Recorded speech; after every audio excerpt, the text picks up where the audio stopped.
نحمده ونصلي على رسوله الكريم اما بعد فاعوذ بالله من الشيطان الرجيم بسم الله الرحمن الرحيم رب اشرح لي صدري ويسر لي امري واحلل عقدة من لساني يفقهوا قولي ربنا لا تؤاخذنا ان نسينا واخطانا۔ حاضرین گرامی قدر، آخرت کے دلائل پر مبنی اس کورس کا آج انشاءاللہ العزیز آخری لیکچر ہوگا، اور اس کے ساتھ ہی آخرت کے دلائل کا یہ کورس مکمل ہو جائے گا۔ آج ہم اس زمن کی آخری دلیل یعنی دنیا میں ہونے والی سزا و جزا کی دلیل، جسے اصطلاحاً دینونت کی دلیل کہتے ہیں، ہم اس کا مطالعہ کریں گے۔ اس سے پہلے ہم 6 مختلف عنوانات سے قرآن مجید کے ان دلائل کا مطالعہ کر چکے ہیں جو قیامت کے ثبوت میں، آخرت کے ثبوت میں اور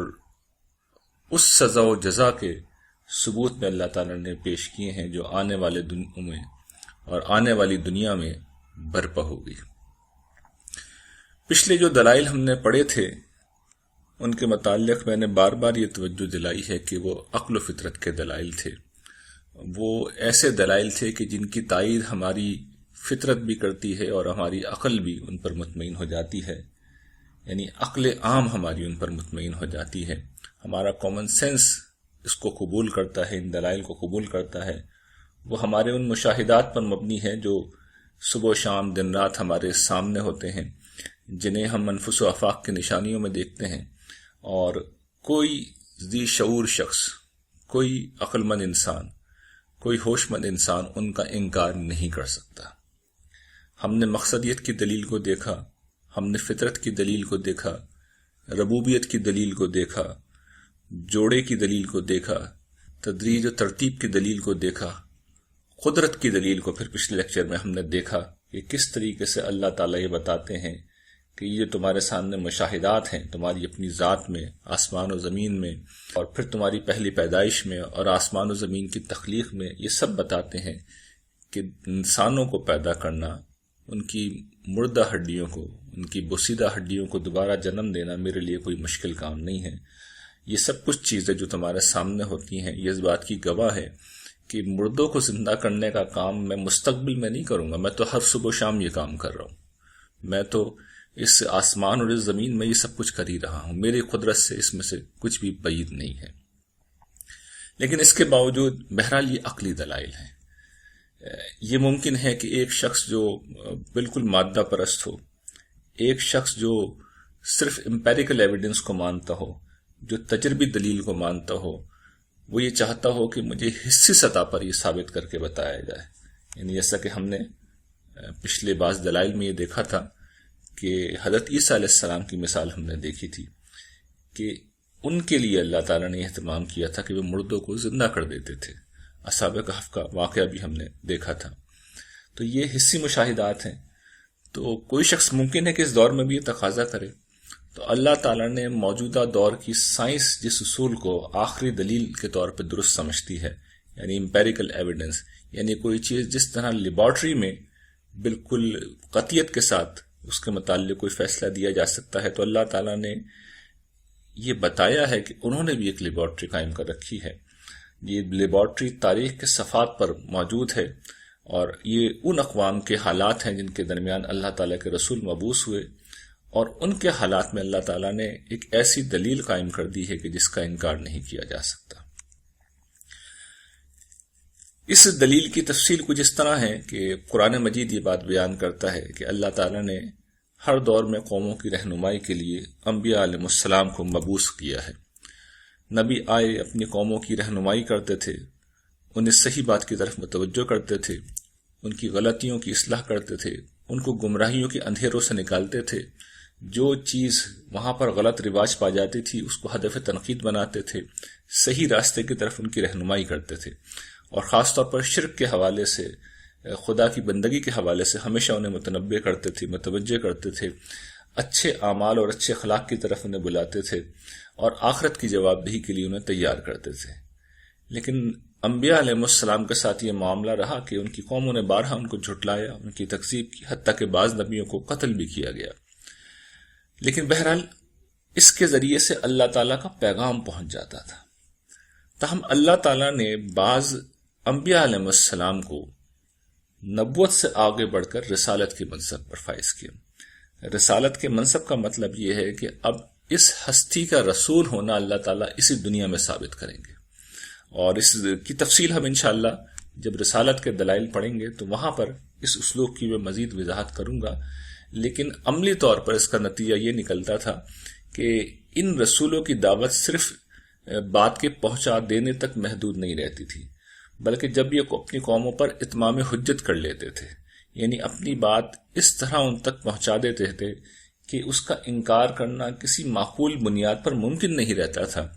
حتیٰ کہ وہ معجزات طلب کرتے تھے ان کو معجزات تک دکھا دیے جاتے تھے، جو مطالبہ وہ کرتے تھے وہ مطالبے تک ان کے پورے کر دیے جاتے تھے. جب صورتحال یہاں تک پہنچ جاتی تھی اور اللہ تعالیٰ کے علم میں یہ بات آ جاتی تھی کہ اب جو شخص بھی انکار کر رہا ہے، جو بھی کفر پر قائم ہے، وہ ہٹ درمی کی وجہ سے کر رہا ہے، بات کے ابلاغ میں کوئی کمی نہیں رہی ہے، بات کے سمجھانے میں کوئی کمی نہیں رہی ہے، لوگوں کے دلوں میں کجی آ چکی ہے، تو پھر اس کے بعد اللہ تعالیٰ اس رسول کو اور اس کے ساتھیوں کو یہ حکم دیتے تھے کہ اب تم قوم کو چھوڑ کے چلے جاؤ، اور اس کے بعد پھر قوم کے اوپر عذاب آ جاتا تھا. جب یہ عذاب آتا تھا تو اس سے پہلے ہی یہ رسول اس قوم کو متنبع کر دیتے تھے کہ دیکھو ہم تمہیں آخرت کی سزا و جزا کی طرف ہی متنبع نہیں کر رہے، اسی سے نہیں ڈرا رہے، بلکہ ہم تمہیں اس بات سے بھی ڈرا رہے ہیں کہ تم نے اگر نافرمانی کی تو اسی دنیا میں تم پر عذاب آئے گا. یعنی یہ رسولوں کی خصوصیت ہوتی ہے کہ وہ آخرت کی پکڑ ہی سے نہیں ڈراتے، بلکہ یہ متنبع کرتے ہیں، اس سے خبردار کرتے ہیں کہ اللہ کا عذاب اسی دنیا میں تمہارے اوپر آ جائے گا اور تم کہیں بچ کر بھاگ نہیں سکو گے، ایمان لانے والوں کے سوا، کہ جو لوگ ایمان لائیں گے وہی اس عذاب سے بچائے جائیں گے. چنانچہ پھر ایک وقت آتا تھا جس کے بعد قوم پر اتمام حجت ہو جاتی تھی اور پھر عذاب آ جاتا تھا، اور اس سے عذاب سے وہی لوگ بچتے تھے جو ایمان لائے تھے، اور اس کے علاوہ کوئی نہیں، کبھی نہیں بچا. یہ عذاب پچھلی اقوام کے معاملے میں مختلف شکلوں میں آیا. کہیں پر آندھی آئی، کہیں پر زلزلہ آیا، کہیں پر طوفان آیا، کہیں پر کڑک اتنی زور کی ہوئی کہ اس نے اس قوم کو تباہ کر دیا، کہیں پر سمندر میں کسی گروہ کو ڈبو دیا گیا. اس کا سبب یہ تھا کہ عام طور پر ان رسولوں کے ساتھ ماننے والوں کی تعداد اتنی نہیں ہوتی تھی کہ وہ اپنی تلواروں سے ان کفار کا مقابلہ کر سکے. چنانچہ یہ جو فطرت کی طاقتیں ہیں، اللہ تعالیٰ ان کو حکم دیتے تھے اور ان کے حکم سے فرشتے عذاب لے کر نازل ہوتے تھے اور اس قوم کو ہلاک کر دیا جاتا تھا. یعنی عام طور پر جب اس طرح کی فطرت کی طاقتوں کے ہاتھ کوئی زلزلہ آتا ہے، سیلاب آتا ہے، آندھی آتی ہے، طوفان آتا ہے، تو اس میں نیک و بد کی تفریق نہیں ہوتی. اگر بدکار ہلاک ہوتے ہیں تو نیکوکار بھی ہلاک ہو جاتے ہیں. لیکن یہ جو عذاب آتا ہے، یعنی جب رسول کے اتمام حجت کے بعد عذاب آتا ہے، تو اس میں رسول پہلے سے ہی بتا دیتا ہے کہ اس عذاب میں صرف منکرین مارے جائیں گے، اور وہی مارے جاتے ہیں. رسول اور اس کے ساتھی ہمیشہ بچا لیے جاتے ہیں. چنانچہ تاریخ میں ہوتا رہا. قرآن مجید میں یہ سارے قصے بیان ہوئے، یہ سارے واقعات بیان ہوئے ہیں. رسول اللہ صلی اللہ علیہ وسلم جو کہ خود ایک رسول تھے، اور آپ اسی پیغام کے ساتھ آئے تھے کہ آخرت کی سزا و جزا سے قبل بھی میری قوم کے لوگوں تمہارے اوپر عذاب آئے گا اگر تم نے میرا انکار کیا، اور جو ماننے والے ہیں صرف وہی بچائے جائیں گے. اس پس منظر میں رسول اللہ صلی اللہ علیہ وسلم کی قوم کو ان ساری اقوام کے قصے سنائے گئے اور بار بار سنائے گئے. یعنی یہ سورہ اعراف میں اگر آپ دیکھیے تو بڑی تفصیل کے ساتھ یہ قصے بیان ہوئے ہیں. سورہ ہود میں بیان ہوئے ہیں، سورہ شورہ میں بیان ہوئے ہیں، اور قرآن مجید کی ایک چھوٹی سی سورت ہے سورہ قمر، اس میں بھی بیان ہوا ہے. تو ویسے تو متفرق مقامات پر کئی جگہ ان قوموں کا ذکر آیا، ان کا حوالہ آیا، ان کے واقعات بیان ہوئے، لیکن یہ صورتیں تو ایسی ہیں کہ جس میں بہت تفصیل کے ساتھ یہ جو 6-7 رسول قرآن بیان کرتا ہے، جن کی داستان بیان کرتا ہے، ان کے تفصیلی احوال قرآن مجید میں بیان کیے گئے ہیں. اور اس لیے بیان کیے ہیں کہ رسول اللہ صلی اللہ علیہ وسلم کی قوم کو یہ سمجھایا جا رہا تھا کہ اگر تم باز نہیں آئے تو تمہارے ساتھ بھی یہی کچھ ہوگا. اچھا، یہ جو فرق ہے میں چاہتا ہوں اس موقع پر یہ واضح کر دوں کہ پچھلی اقوام کا معاملہ یہ تھا کہ حضرت نوح سے لے کر حضرت عیسیٰ تک کے جو رسول گزرے ان سب کا معاملہ یہ ہے کہ ان کی اقوام پر جو تباہی آئی، جو ہلاکت آئی، وہ تاریخ کے ریکارڈ میں محفوظ نہ رہ سکی. اور اس کی وجہ یہ ہے کہ زمانہ قبل اس تاریخ کے زیادہ تر واقعات ہیں، اور خود ان رسولوں کے بارے میں لوگ نہیں جانتے کہ وہ کس زمانے میں پیدا ہوئے، بس داستانیں تھیں، بس واقعات تھے جو مشہور تھے، جو واقعہ پیش آیا، کیسے پیش آیا، کس وجہ سے پیش آیا، یہ تفصیلات اس طرح باقی نہیں رہی تھی۔ رسول اللہ صلی اللہ علیہ وسلم کے معاملے میں یہ استثنائی طور پر اللہ تعالیٰ نے اہتمام کیا، اس لیے کہ آپ کے ساتھ نبوت اور رسالت کا سلسلہ ختم ہو رہا تھا۔ یہ استثنائی معاملہ اللہ تعالیٰ نے کیا کہ تاریخ نے پوری طرح اس واقعے کو محفوظ کیا، اور خود آپ کی الہامی کتاب یعنی قرآن مجید، اس کی حفاظت کا بھی اللہ تعالیٰ نے خصوصی اہتمام کیا۔ چنانچہ بائبل کی حفاظت کا کوئی اہتمام نہیں ہے۔ اس لیے یہ واقعہ اگرچہ حضرت موسیٰ کے ساتھ بھی پیش آیا، لیکن اس کا ریکارڈ اس طرح وہاں پر نہیں ملتا، یعنی اس واقعے کی جو علت ہے، جو توجیہ ہے، جو وجہ ہے، وہ اس تفصیل کے ساتھ نہیں ملتی جس تفصیل کے ساتھ قرآن مجید میں بیان کیے گئے ہیں۔ گرچہ وہاں پر بھی بہت سی تفصیل ہمیں مل جاتی ہے، واقعات ہمیں ملتے ہیں اور تفصیل وہاں پہ مل جاتی ہے، لیکن قرآن مجید نے تو بالکل صراحت کے ساتھ چیزوں کو بیان کیا۔ مثال کے طور پر میں جو توجہ دلانا چاہ رہا ہوں کہ رسول اللہ صلی اللہ علیہ وسلم کے کیس میں نہ صرف یہ کہ واقعات سنائے گئے، بلکہ اس کے ساتھ ساتھ قوم کو چیلنج دیا گیا کہ تم بھی نہیں بچو گے۔ مثال کے طور پر سورہ قمر میں اللہ تعالیٰ کہتے ہیں، یہ ساری اقوام کے واقعات سنانے کے بعد آخر میں ایک آیت آتی ہے، ارشاد باری تعالیٰ ہے، اکفارکم خیر من اولائکم ام لکم براءۃ فی الزبر ام یقولون نحن جمیع منتصر سیہزم الجمع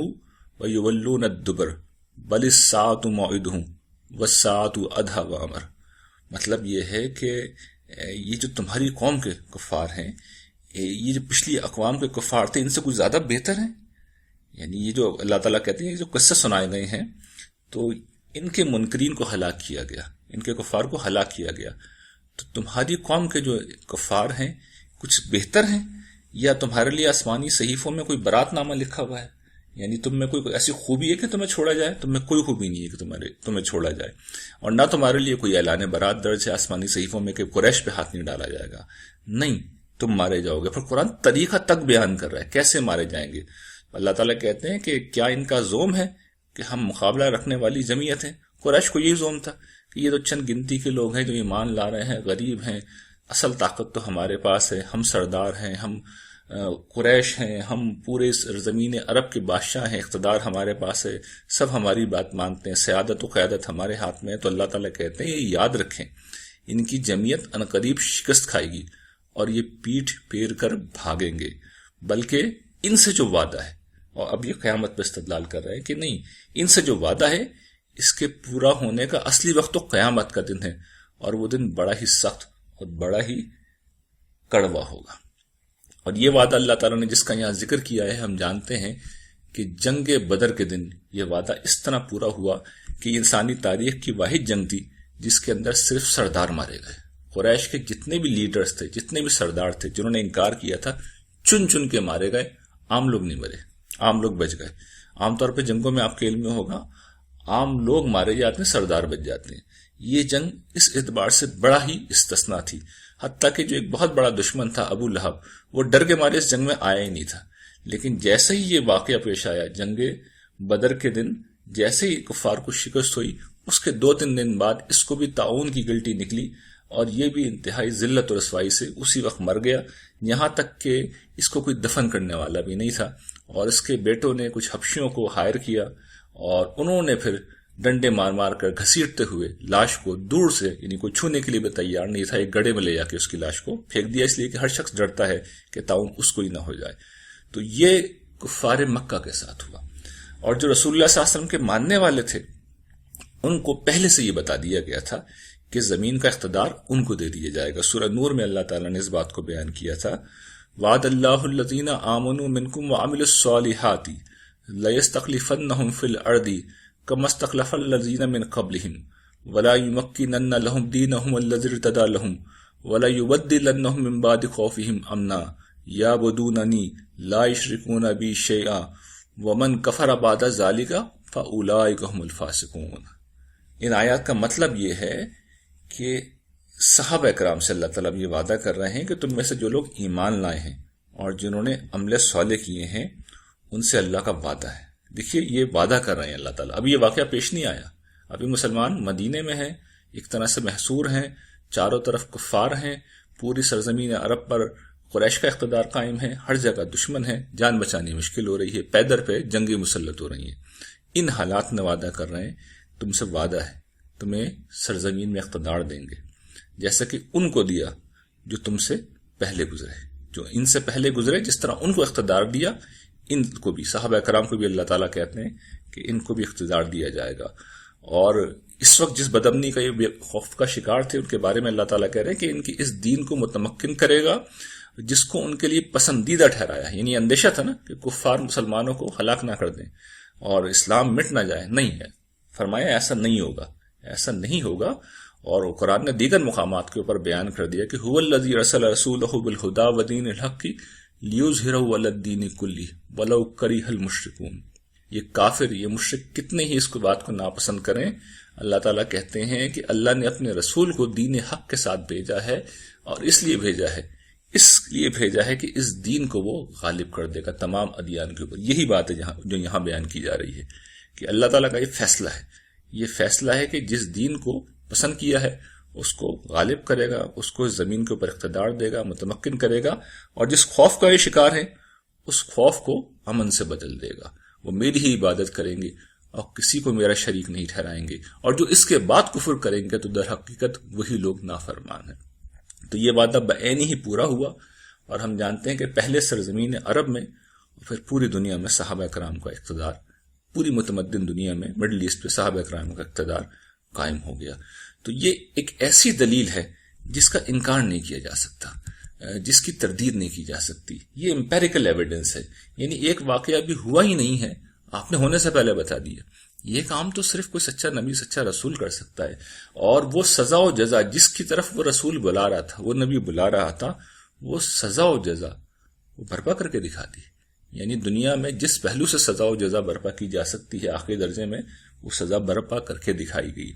زمین کا مالک ان لوگوں کو بنا دیا گیا جو ایمان لائے تھے، اور جنہوں نے انکار کیا تھا ان کی جڑ کاٹ دی گئی. اس کی بڑی ظاہر بات ہے، قرآن مجید نے تفصیل کی ہے، میں اختصار کے پیش نظر اس کو بہت مختصراً بیان کر رہا ہوں، لیکن یہ ایک ایسا ایویڈنس ہے چونکہ بالعموم ان سارے واقعات سے لوگ واقف ہیں، اس لیے قرآن مجید میں آپ وہ آیتیں پڑھ کے اندازہ کر سکتے ہیں کہ قرآن نے اسے کس پہلو سے پیش کیا ہے. اس کا ایک جزوی اور ثانوی پہلو یہ ہے کہ اللہ تعالیٰ نے انہی رسولوں میں سے حضرت ابراہیم علیہ السلام جو تھے ان کی اولاد کے بارے میں یہ ضابطہ مقرر کر دیا. یعنی ان کی اولاد قیامت تک دنیا میں موجود رہے گی، اور اس کے لیے ضابطہ یہ مقرر کر دیا ہے کہ وہ اس دنیا میں اچھے کام کریں گے تو دنیا میں ان کو غلبہ اقتدار ملے گا، اور وہ برائی کریں گے تو اس کے نتیجے میں ان کے اوپر مغلوبیت مسلط ہو جائے گی. یہ قانون تورات میں بہت تفصیل کے ساتھ بیان کیا گیا ہے. قرآن مجید میں اس کا جہاں کہیں ذکر آیا ہے اشارتاً آیا ہے، اس لیے کہ بنی اسرائیل ان سب چیزوں سے واقف تھے. چنانچہ جب اس قانون کو باقاعدہ انہیں دیا گیا اور بتایا گیا، حضرت موسیٰ کی سرکردگی میں ان کو زمین کا اقتدار دیا گیا، امامت عالم کے منصب کے اوپر فائز کیا گیا، تو اللہ تعالیٰ نے اسی موقع پر حضرت موسیٰ کی زبانی اس طرح انہیں بتایا تھا، وَإِسْتَأَذَّنَ رَبُّكُمْ لَئِن شَكَرْتُمْ لَأَزِيدَنَّكُمْ وَلَئِن كَفَرْتُمْ إِنَّ عَذَابِي لَشَدِيدٌ. یعنی اللہ تعالیٰ کہتے ہیں کہ یاد کرو جب تمہارے رب نے آگاہ کر دیا تھا کہ اگر تم شکر کرو گے تو میں اضافہ کروں گا، میں بڑھاؤں گا، تمہیں بڑھاؤں گا مال میں، دولت میں، اسباب میں، اور تم نے ناشکری کی تو میرا عذاب بڑا سخت ہے. اس کی بڑی تفصیل ہے جو بائبل میں ہوئی ہے، جو تورات میں ہوئی ہے، کہ کس طریقے سے ان کے لیے قانون مقرر تھا. اور پھر سورہ بنی اسرائیل میں اللہ تعالیٰ نے ان کی تاریخ میں جو بڑی تباہیاں ایسی اصول پہ پیش آئی ہیں ان کو بیان کیا ہے. پہلے بخت نصر کے ہاتھوں اور پھر ٹائٹس رومی کے ہاتھوں جو انہیں عذاب دیا گیا، اور پھر حضرت عیسیٰ کے کفر کی پاداش میں جو فیصلہ ان کے لیے کیا گیا تھا وہ سورہ اعراف میں اللہ تعالیٰ نے بیان کیا ہے، وَإِسْتَأَذَّنَ رَبُّكَ لَيُبْعَثَنَّ عَلَيْهِمْ إِلَى يَوْمِ الْقِيَامَةِ مَن يَسُومُهُمْ سُوءَ الْعَذَابِ إِنَّ رَبَّكَ لَسَرِيعُ الْعِقَابِ وَإِنَّهُ لَغَفُورٌ رَحِيمٌ. اور یاد کرو جب تمہارے رب نے فیصلہ کیا کہ وہ روز قیامت تک ان پر ایسے لوگوں کو مسلط کرتا رہے گا جو ان کو نہایت سخت عذاب کا مزہ چکھاتے رہیں گے. اور یہ وعدہ ہم دیکھ سکتے ہیں کہ تاریخ کی روشنی میں بالکل پورا ہوا ہے. یہود کے اوپر بار بار یہ وقت آیا، یعنی یہ چیز ہم جانتے ہیں پوری یہودیوں کی تاریخ میں موجود ہے، اور پھر قرآن مجید کے نزول کے بعد بھی یہ وعدہ پورا ہوا ہے. یعنی خود رسول اللہ صلی اللہ علیہ وسلم کی آمد کے بعد سرزمین عرب میں ان کے اوپر عذاب آیا، اور وہ عذاب جلا وطنی کا عذاب تھا، اور ان کے ایک آدھ قبیلے پہ بہت سخت عذاب بھی آیا، یعنی ان کے مرد قتل کیے گئے۔ یہ معلوم تاریخی واقعہ ہے، بنو قریظہ کا یہ واقعہ ہے جو جنگ خندق کے موقع پہ پیش آیا۔ پھر اسی طریقے سے اسپین میں خود عرب بھی اس وقت چونکہ اسی عذاب کے مستحق ہوئے تھے، تو عربوں کے ساتھ یہودیوں کے ساتھ بھی یہی ہوا تھا، یعنی یہ عربوں کے ساتھ بھی ہوا انلس میں، اور اس موقع پر یہودیوں کے ساتھ بھی ہوا۔ اور پھر ابھی حال ہی میں ہم جانتے ہیں کہ جو ہٹلر ہے اس کے ہاتھوں یہ عذاب پیش آیا ہے، اور مجموعی طور پہ جو ان کے اوپر سزا حضرت عیسیٰ کے حوالے سے اللہ تعالیٰ نے بیان کی تھی کہ ان کو مغلوب رکھیں گے، مسیحی حضرات کے ہاتھوں انہیں مغلوب رکھیں گے۔ اللہ تعالیٰ نے قرآن مجید میں اس چیز کو سورہ آل عمران کے اندر بیان کیا ہے کہ اللہ تعالیٰ حضرت عیسیٰ سے مخاطب ہو کے کہتے ہیں انی متوفیک ورافعک الیہ ومطہرک من الذین کفروا وجاعل الذین اتبعوک فوق الذین کفروا الی یوم القیامہ۔ یہ ہے وہ بات کہ آخری جملہ جو اللہ تعالیٰ کہتے ہیں کہ تیرے پیروکاروں کو تیرے انکار کرنے والوں پر قیامت کے دن تک غالب رکھوں گا۔ تو ہم جانتے ہیں تاریخ میں ایسا کبھی نہیں ہوا کہ یہود غالب ہوئے ہوں،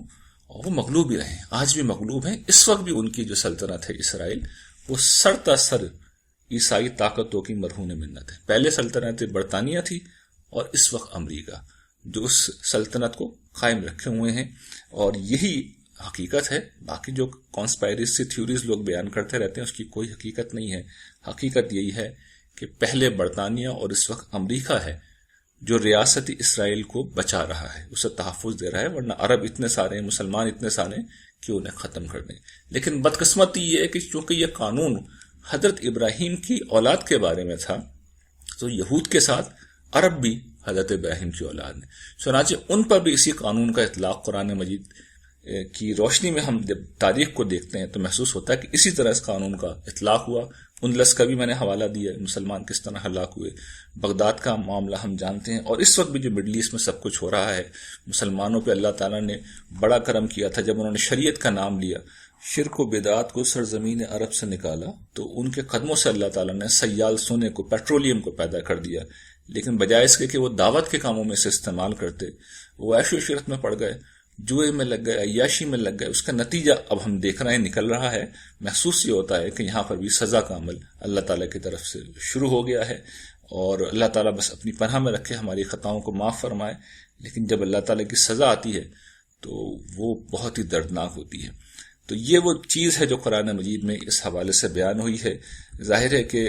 قرآن مجید خدا کی کتاب ہے، اس کی کوئی بات غلط نہیں ہو سکتی۔ تو قرآن مجید نے جتنے بھی دلائل پیش کیے وہ عقل و فطرت کے دلائل تھے، لیکن یہ جو آخری دلیل ہے یہ تو بالکل حسی مشاہدات ہیں۔ آپ تاریخ کے صفحات میں بھی ان کو دیکھ سکتے ہیں، قرآن مجید میں بھی پڑھ سکتے ہیں، اور آل ابراہیم کی شکل میں ان کو اپنی آنکھوں سے بھی دیکھ سکتے ہیں۔ اس کی مزید تفصیل آپ میری کتاب مضامین قرآن میں دیکھ سکتے ہیں،